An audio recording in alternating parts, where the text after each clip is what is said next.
আরে এই লোকটা কে রে? টাকা হাতে করে ঘুমাইছি। দেখি তো মনে হচ্ছে ভিখারি। আবার ভিখারির কাছে এতটা টাকা। যাই টাকা গুনা হাতিলি।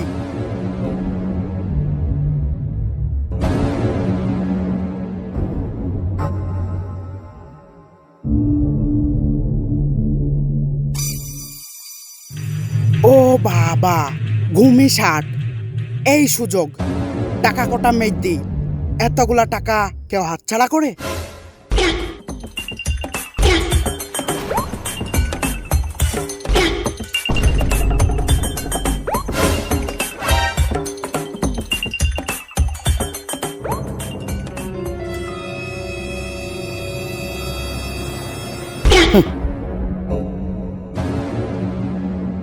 শালা চোরের দল সব।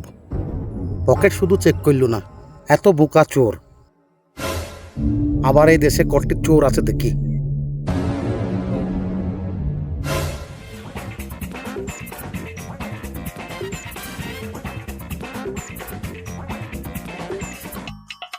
আরে সর্বনাশ, এই লোকটা বোকা নাকি? এতগুলো টাকা এলি ঘুমাইছি, দেখি তো মনে হয়েছে ভিখারি। আর ভিখারির কাছে এত টাকা। যাই টাকাগুলালি পালিয়ে যাই, বড় শপিং মলে ঢুকি জামা কিনবো।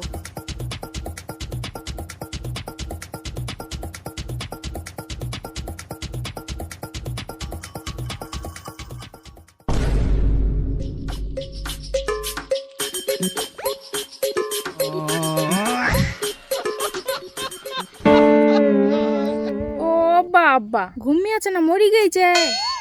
এই সুযোগ।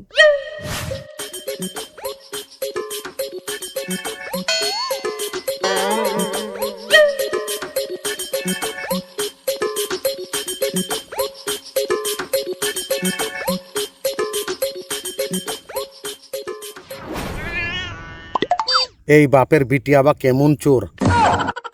টাকা গোনা লেই গেল গেল, মাথাটা একেবারে ঠুকি দিয়ে গেল। পৃথিবীতে জিন কত রকমের চোর আছে দেখি। 3 নম্বর চোরটা কতটা ডেঞ্জার হয়, না ইমানদারি হয় দেখা যাক। ঘুমাচ্ছি না চেতনাচ্ছি, তাই দেখতে যাই নাকে গুইতু মারছি, চোখে গুইতু মারছি, মাথায় ঠুকা মারছি।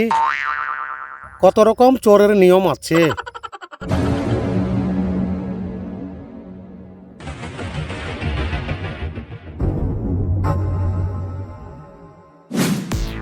আরে ভাই কত দূর রে? আয় তাড়াতাড়ি, আজ বড় রেস্টুরেন্টে যাব খেতে। আয় আয় আয় তাড়াতাড়ি। এই উর্মি শুন, কি হয়েছে? এত টাকা কোথায় পেয়েছিস তো? আরে ওইখানে একটা ভিখারি শুয়ে আছে, ওর হাতেই টাকাগুলো ছিল, আমি পালে এসছি। ওই ভিখারির কাছ থেকে? হ্যাঁ। ওর হাত থেকে তো আমিও টাকা লেলুম রে। এইটা দেখ, তুইও টাকা লেলি আমিও টাকা লেলুম, কোনো না কোনো গন্ডগোল তো আছে। চ তো দেখি কি। চ যে দেখি গা। আয়।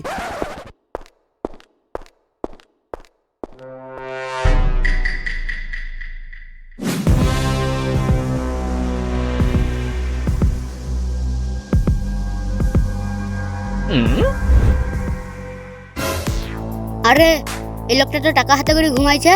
এই লোকটা টাকা তো জেসে লিলিবে, যাই লোকটাকে যে বলি গিয়ে।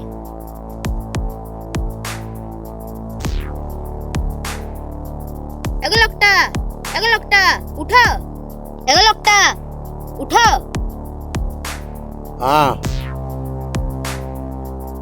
উঠো। কি হইল বাবা? তুমি টাকা হাতে করে ঘুমাইছো কেন? ও তাই তো রে বাবা। তোমার টাকা যে জেসে লিলিবে। লিলি লিলি তুমিও তো লিতে পারতে, লিলি না কেন? আরে চাচা, হারামের পয়সা কাজে লাগে না, ইমানদারির পয়সা কাজে লাগে। কথাটা মনে রেখো। আর টাকা সাবধানে রেখো, সবাই সমান হয় না। বাবা শুনো, আজকাল দুনিয়া থেকে ইমানদারিকে বেঈমানি, সেইটা দেখার লেগে আমি এখানে পড়ি পড়ি ঘুমাছিলাম। তোমার আগেও আর দুজনা এসেছিল, তারা দেখছে আমি টাকা হাতে করে ঘুমাচ্ছি, সেই সুযোগ পেয়ে টাকা নিয়ে পালাইছি। শোনো বাবা, আমি কোনো ভিখারি লাই, আমি একজন কোটিপতি, বড় বিজনেসম্যান। আমার কাজ হইল অসহায় এতিম গরিব মানুষের পাশে থাকা, অসহায় এতিম গরিব মানুষকে দান করা। আমি কিন্তু আমার এই টাকা কোনো একটা সংস্থাকেও তুলে দিতে পারি, কিন্তু সেখান থেকে আমার এই টাকা সব সঠিক জায়গায় পৌঁছাবে কি না ঠিক থাকে না। তাই আমি নিজে ছদ্মবেশে চেষ্টা করি সঠিক লোকের কাছে পৌঁছে দিয়া। তাই বাবা, তোমার আগেও তো দুজনা এসেছিল, তারা আমার টাকা লি পালিয়ে গেছে।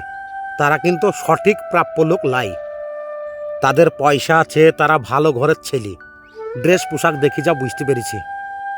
কিন্তু রে বাবা, তোমার মতন ইমানদারি তারা লাই। তাই বলছি রে বাবা, আমার চোখে তোমাকে সঠিক ছেলে মনে হয়েছে, ইমানদারি ছেলে মনে হয়েছে। এই টাকার প্রাপ্য তুমি লাও বাবা। চাচা, তুমি টাকাগুলি দিলা, খুব উপকার হইল। আমার মা 1 মাস থেকে অসুখে ভুগছে, ওষুধ কিনা পয়সা নাই। আমার আব্বা খুব গরিব, তাই এই টাকাগুলি নিয়ে আমার মায়ের লিগে ওষুধ কিনবো।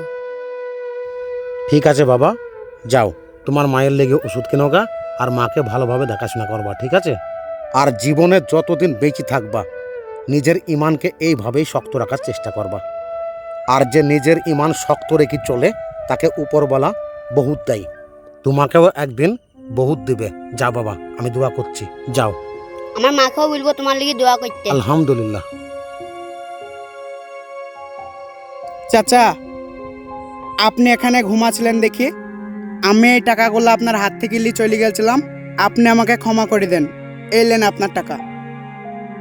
কাকা, আমারও মনে লোভ চলে এসেছিল, তার জন্য আমি আপনার কাছ থেকে টাকাগুলো নিয়ে চলে গিয়েছিলাম। আমার অনেক বড় ভুল হয়ে গেছে, আমাকে ক্ষমা করে দেন আর এলেন আপনার টাকা।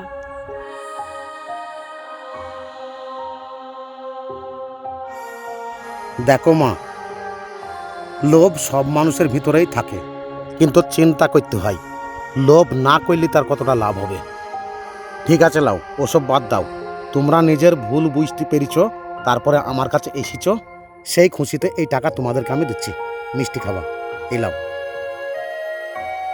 কিন্তু জীবনে একটা কথা মনে রাখবা, লোভ তোমাদের তো ফায়দা করবে, কিন্তু সেই লোভের ফায়দাতে তোমাদের লোকসানও করতে পারে, কথাটা মনে রেখো।